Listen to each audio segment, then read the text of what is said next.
Aujourd'hui, je suis dans le pays des fées et des dolmens du côté de Lodève, dans l'Hérault. Le point de départ de ma balade matinale, c'est le petit village de Soumont à 400 mètres d'altitude. Mais l'objectif, c'est le prieuré de Grandmont. Comme il y a une table d'orientation, on va en profiter pour aller voir où on se trouve exactement. Donc de ce côté, c'est l'est. Le lac du Salagou est ici. Mais nous, notre objectif, il est de ce côté, au nord-est, le prieuré Saint-Michel de Grandmont, où on trouve deux magnifiques dolmens.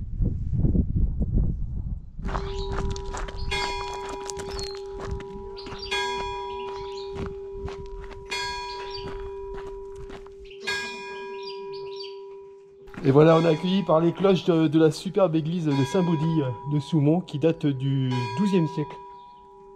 On va en parler souvent de ce XIIe siècle, c'est aussi le siècle du prieuré de Saint-Michel de Grandmont.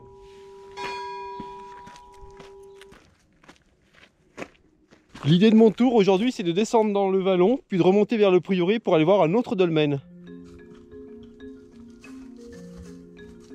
Comme toujours dans notre région, on a la chance de voir des vieux murs qui ont plusieurs siècles. Celui-ci est juste fantastique au niveau de la façon. Ah, des arbouses partout. Des arbouses, de l'arbousier. C'est comestible, vous pouvez en manger, pas trop. Hein. Vous le sentez déjà, le pays merveilleux où j'ai mis les pieds. Il faut savoir qu'en Languedoc-Roussillon, il y a 1400 dolmens répertoriés, dont une centaine dans la région de Lodève. Voilà, c'est ça, un arbousier. C'est bon, très bon. Il ne faut pas trop en manger. Hein.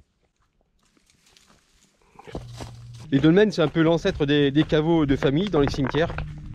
À part qu'on les réutilisait, c'est-à-dire que quand il y avait trop d'os, on les sortait, on en mettait d'autres. Et comme ça a été utilisé pendant 2 à 3 000 ans. Encore un arbousier.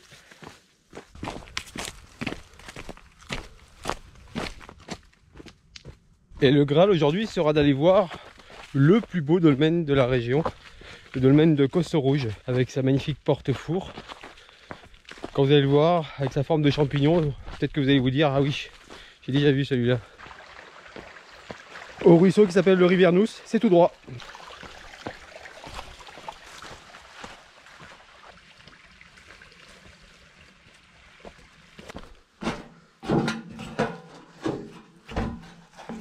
Objectivement, c'était plus simple de passer à côté. On a perdu à peu près 200 mètres d'altitude dans le vallon. Maintenant, il faut remonter.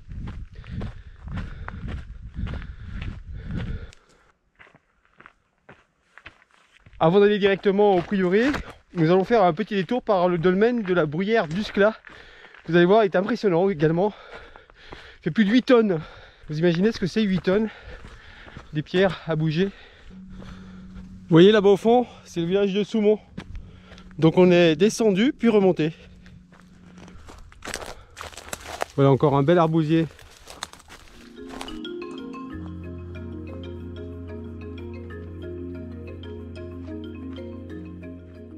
À présent, on va aller dans cette colline, on voit le sentier qui monte comme ça.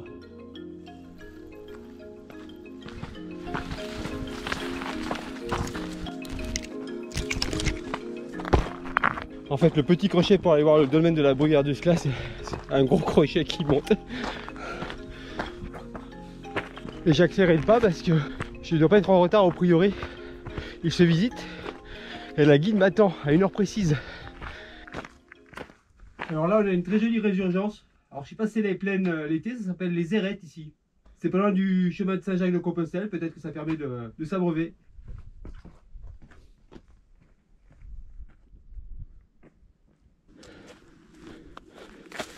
Je crois qu'on se rapproche. J'ai hâte de le voir, je connais pas.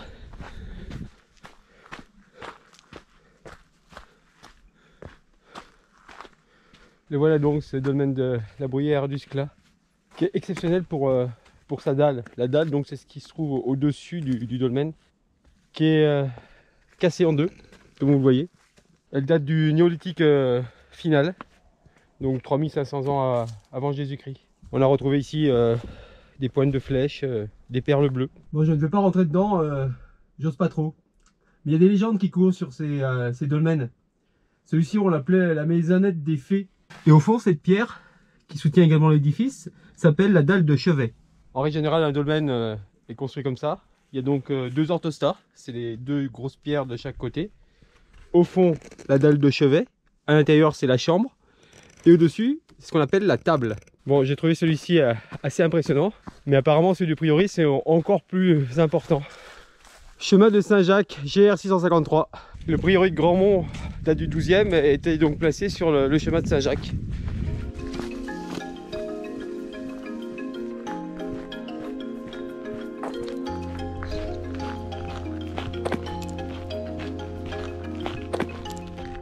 Voilà, on se retrouve au priori du Grandmont, qui est ouvert tous les jours, sauf le lundi. Bonjour Camille. Bonjour Denis. Vous me faites visiter alors? Allez, c'est parti. On va faire un petit tour dans ce monastère du XIIe siècle de l'ordre de Grandmont. Ici, on a une chance, c'est que c'est le dernier de l'ordre de Grandmont sur les 160 qui existaient. C'est le dernier qui soit complet. Donc ça vaut le détour quand même. Et puis après, on ira voir les autres petits secrets du parc avec le dolmen de Costerouge. Alors. Allez. Il n'y a plus de moines en revanche. Non, il n'y a plus de moines. L'ordre a été dissous en 1772, juste avant la Révolution, ce qui n'a pas laissé le temps à une autre communauté de venir s'installer. Depuis la Révolution, c'est un domaine privé.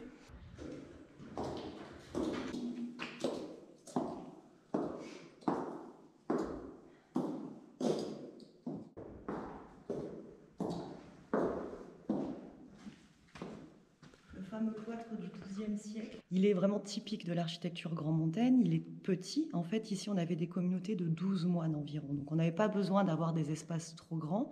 Et il est très, très sobre. Il est très simple. On a très peu de décoration, hormis sur certains chapiteaux. Sinon, on voit, hein, il est vraiment très, très simple. Elle est par contre typique de l'architecture grandmontaine, justement. Une nef unique avec ce chœur qui s'ouvre légèrement davantage, la voûte en cul-de-four et ces trois ouvertures qu'on appelle un triplet, qui là aussi sont typiques des Grandmontains. Le triplet, ça représente la Sainte Trinité, le Père, le Fils et le Saint-Esprit.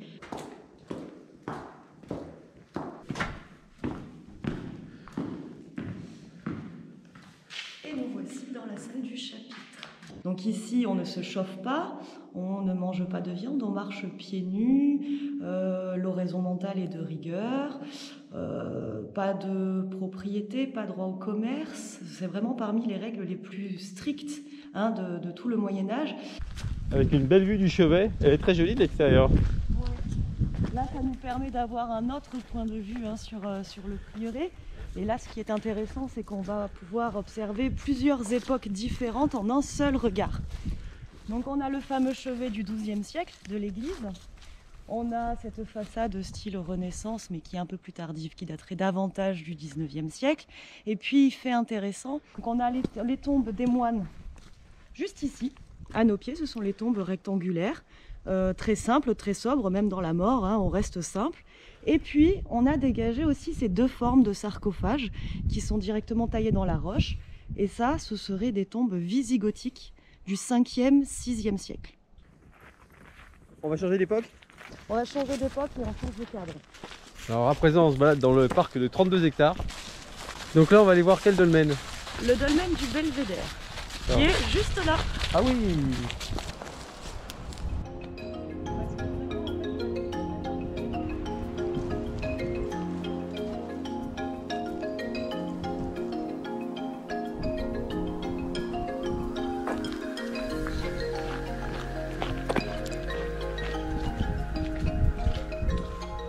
Et ça, c'est ce qu'on appelle les écuelles du diable? Oui, c'est un de ses surnoms. D'accord. C'est un de ses surnoms, écuelle du diable ou table de sacrifice. L'assiette. D'accord. Ici, par exemple, on a pas mal de cupules. Une cupule. À présent, on va aller voir la star, c'est ça? C'est ça. La star, le dolmen de Costerouge.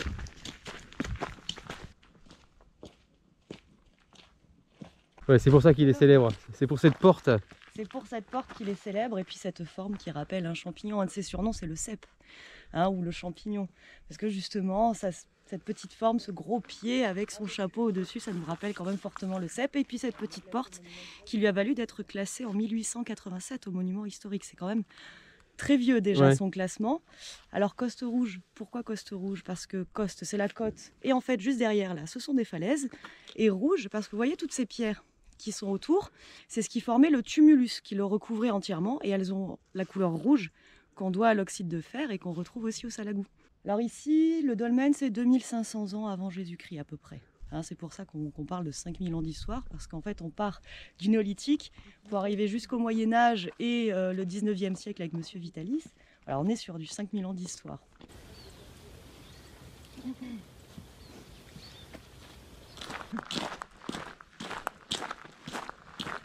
Bah Camille, merci pour la visite, c'était super. Eh ben merci d'être venu. Objectif maintenant à portée de main, retourner au village de Soumont. Et pour revenir à Soumont, on va reprendre le chemin de Saint-Jacques-de-Compostelle.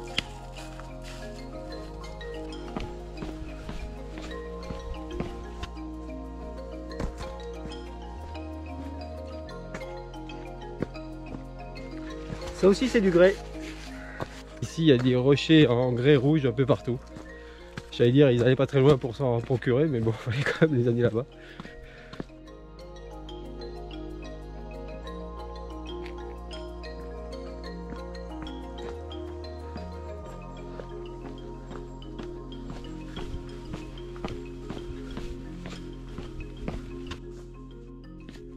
J'espère vous avoir donné envie de visiter les dolmens de la région de l'Odève. C'était féerique aujourd'hui.